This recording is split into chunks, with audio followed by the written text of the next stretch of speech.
calling you out. But let me actually, can I just clarify one thing about the Stupak Amendment? Because I was watching the last segment. The thing that the Hyde Amendment means that there's no government money to subsidize abortion. That's been the law of the land. That's what the president pledged to uphold. The Stupak Amendment goes further. Let's say I'm a woman who's making $55,000 a year. I'm self-employed. Okay, this new the health insurance reform means that I'm going to go to the health exchange. There's going to be a bunch of options, right, for me to purchase health insurance for myself with no government money. The Stupak Amendment says none of the plans in that exchange can cover abortion. This has nothing to do with government money. Okay, let me stop you there for a second. So you're saying, let's say, for instance, Andy Sewer owns an insurance. We'll call it Sewer Insurance. All right? Andy and I want to make sure we get this exactly right. So everybody, please follow the fact pattern. I want to make sure it's exactly right because this would be troublesome for pro-choice people, obviously. Andy owns an insurance company.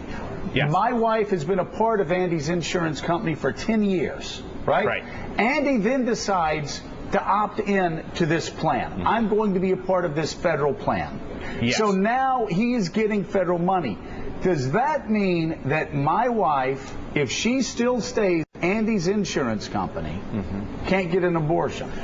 No, well, no, it depends. If she is getting insurance through her employer, okay? So if the employer is purchasing the plan, as the old kind of employer-based system worked, then nothing changes necessarily. What changes is for people who are purchasing as individuals or small businesses in these exchanges, it's all the plans in the exchanges. So if Andy wants to go and participate in the exchange in which he can sell insurance to people who are formerly on the individual market in New York, right? So if your wife loses her job, right, or a woman has to, for some reason, is self-employed, has to purchase through the exchange, despite the fact that she's not getting a government subsidy and the insurance she's purchasing is purely private, the Stupak Amendment bans statutorily any of the plans in the exchange from covering abortion. So how quickly does that woman go to her lawyer, find a lawyer to knock that over like that? Because this is for wealthy people and people who don't have jobs at big companies can't? There's going to be a big backlash. I mean, there's going to be backlash over this if that's in the final bill.